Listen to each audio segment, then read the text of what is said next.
Welcome to my fast news segment channel. You can view quick news in few minutes.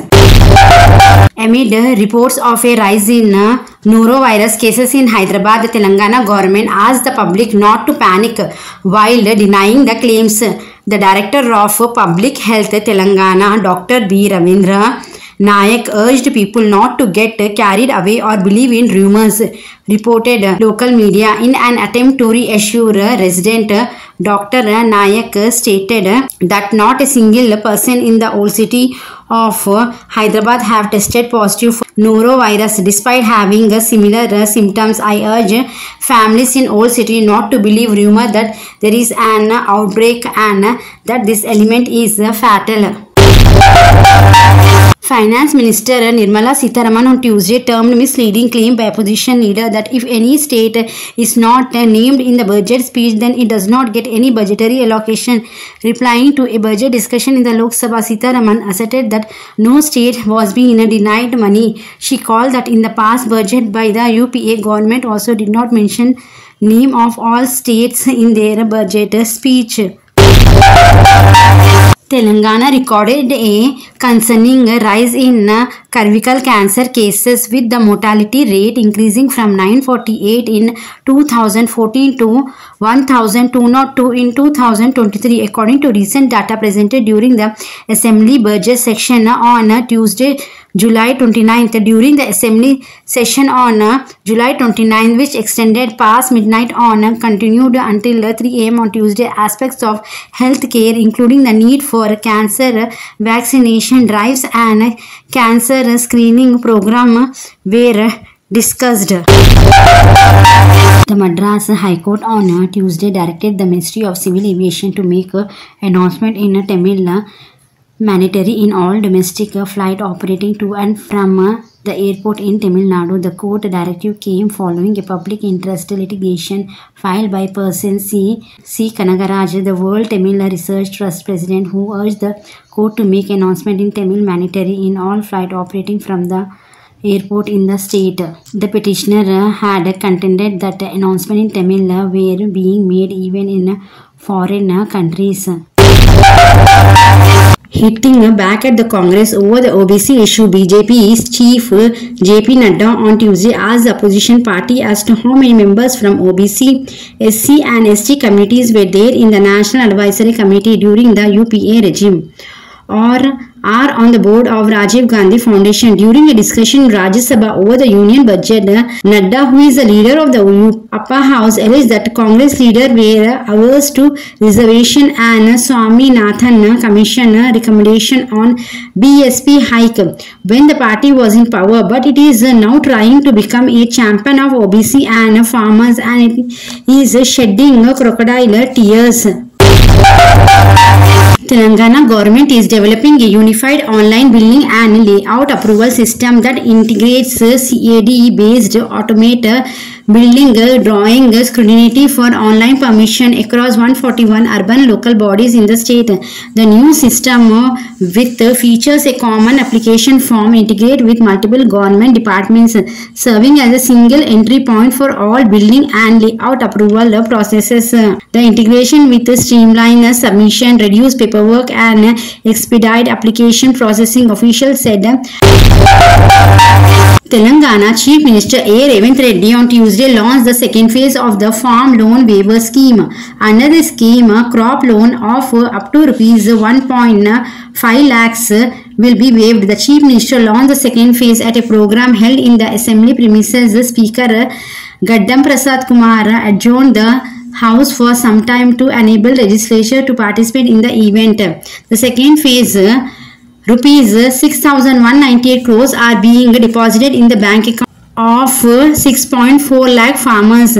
Chief Minister said that under the first phase, Rupees 6,035 crores were deposited in the bank account of 11.34 lakh farmers. In both first and second phase, the loan of 17.75 lakh farmers have been waived. For this, government spent Rupees 12,000 225 crores. He said the government provide its commitment by waiving the farm loan up to rupees 1.5 lakhs within a month. Farm loans up to rupees 2 lakhs will be waived by August and free the farmers from debt burden. As the government has spent a total of rupees 31,000 crore on a crop loan waiver in 3 phases. No state in independent India has so far waived farmers loan on such a large scale. Biologically E Limited, a Hyderabad-based vaccine and pharmaceutical company, on Tuesday announced that the World Health Organization has granted pre-qualification status to their novel oral polio vaccine type 2. NOPV2 is the 10th pre-qualified vaccine of BE. This next generation live attenuated oral vaccine signified reduce the risk of circulating vaccine drive polio virus type 2 outbreak, and it is aimed at immunization in countries that are affected by CVD-PV2 outbreak, the company said. The National Center for Vector-Borne Diseases Control Telangana reported 722 dengue cases in July alone, as the total number surged to 1800 from January to July this year. The center recorded 1078 dengue cases from January to June. However, the total number surged to 1800 by the end of July. Of these cases, 60% were within the GHMC limits. The remaining cases were spread across various districts, notably Bhadradri, Kottagudam, Mahbubnagar, Karimnagar, Nizamabad and Khammam. In anticipation of more rains and to prevent the spread of dengue, the State Health Department has issued an advisory. As the death toll rises in Wayanad, devastated by landslide due to heavy downpour, the centre announced a compensation of rupees 2 lakhs from the Prime Minister National Relief Fund on July 30. Distressed by the landslides in the part of the Wayanad, my thoughts are with all those who have lost their loved ones and prayers with those injured. Rescue ops are currently underway to assist all those affected, spoke to Kerala CM Shri Pinarayi Vijayan, and assured all possible help from the centre in the wake of the prevailing situation there. Prime Minister Narendra Modi said on Twitter. With the death toll in the massive landslide at Chullapala in Kerala, Wayanad on Tuesday rising to 48 and 100 of people stagnant, Chief Minister Pinarayi Vijayan on Tuesday sought help from the Indian Army Bangalore headquartered Madras Engineering Group. The MEG is known for setting up temporary infrastructure very quickly. The state authorities, with the help of NDRF, have already started work to set up a temporary bridge in Chullapara. CM Vijayan has also asked for drones to be employed in the worst affected area, Chullapara, Villarimala, Munda, Kaila and Putukalu. As destruction has been massive, several houses were washed away and many roads collapsed. Hundreds of people waited for help to arrive after a bridge was washed away. Huge boulders rolled down the hills and hindered the path of rescue workers at several places. Vehicles washed away in flood waters could be seen stuck in mud and tree trunks. CM Vijayan has also asked for the Kerala Police Dog Squad to reach the affected area. The police have set up a 24 hours control room and the phone numbers are 9497900402, 0471272156. The landslides were reported to have occurred at around 2 a.m. BJP Gosha Mahal MLA Raja Singh has written to Union Home Minister Amit Shah to transfer the alleged rupees 1000 crore goods and service tax fraud case to the Centre Bureau of Investigation. The matter came to light after the Centre Crime Station of the Hyderabad Police filed a case against ex-Telangana Chief Secretary Somesh Kumar and other officials for the same. In his letter to Amit Shah, Raja Singh stated that the fraud transpired when Somesh Kumar was Special Chief Secretary during the previous BRS government in Telangana. He alleged that the GST violation continued to take place even after Somesh Kumar was made Chief Secretary of Telangana later. The Center Crime Station of Hyderabad, the police registered a case against former Chief Secretary Somesh Kumar and two senior officers of the Commercial Tax Department for alleged GST violation. Prime Minister Christopher Luxon has announced that the President of India, Her Excellency Draupadi Murmu, will make a state visit to New Zealand next week. This is the second time New Zealand will be welcoming an Indian president following Sri Pranab Mukherjee. The 135-year-old clock on the eastern side of the Charminar was found damaged on Monday by visitors to the monument. The damage was noticed on the white background of the clock with an hole observed at the 25-minute mark. The Hindu quoted a staffer from the Archaeological Survey of India as saying that the damage was caused by pigeons. The staffer also mentioned that the damage would be assessed along with the family member of Wahid Watch Company who installed the clock.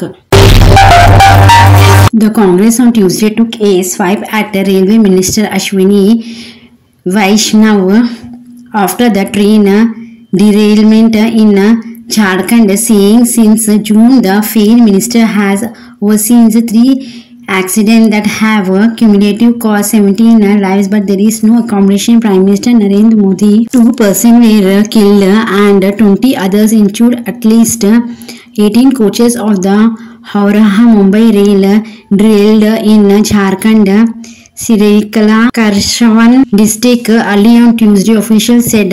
Congress General Secretary in charge communication Jairam Ramesh said in a post on Twitter, "At another railway accident, but the PR machine of the failed minister continues." Manu Baker and Sarabjot Singh shone bright on day 4th of a medal event at the Paris Olympic 2024 as they clinched the bronze medal in the 10m air pistol mixed team shooting event. The duo defeated South Korea. Baker became the first athlete in the history of independent India to win 2 medals in a single Olympic edition. Civil Supply Minister N. Uttam Kumar Reddy on Tuesday said that the Congress government would procure fine rice with rupees 500 and distribute it among white ration card holders. During a discussion in the assembly, the minister said a cabinet meeting on Thursday will take a call on eligibility for the white ration card. "We will provide them fine rice until BRS government," he said. Interestingly, Congress in its manifesto had announced that it could give ₹500 bonus to all eligible persons. The Medical Counselling Committee released the counselling schedule for National Eligibility Cum Entrance Test Undergraduate 2024. Candidate can view the full schedule for the counselling from their official website. The counselling process for round 1 will be commencing on August 4th. Those candidates who have cleared NEET UG 2024 are eligible for the counselling process from August 14 to August 15. The tentative seat matrix will be verified. Candidate will have time from August 14 to August 20 to complete their registration and make payment by 3 p.m. on August 20. NASA had issued warning after they spotted a 150-foot 46-meter asteroid named 2024 NS1 hurtling towards Earth at a returning speed of 27,274 km. The asteroid, which is almost the size of an aeroplane, will make its closed approach to Earth on August 2nd at 12:05 UTC, that is 5:35 IST. Asteroid 2024 NS1 has been classified as an Apollo asteroid, which is a part of a group on a near-Earth object whose orbit crosses the path of the Earth. Even though many of the news do not come very near to Earth, some of them do come at a scary distance and get tagged as potentially hazardous asteroids which need more attention. Telangana MLA on Tuesday returned to BRS days after defeating to the ruling Congress Banna Krishnan Mohan Reddy. The MLA from Gadwal constituency, who had defeated to Congress on July 6th, met BRS working president KT Ramana, expressed his desire to continue in the party. The reason for his move was not immediately known. The development came as some relief to BRS, which lost 10 MLAs to the ruling party since March. Watch the channel. Press the bell icon to get latest notification of news. Like, share and subscribe my channel.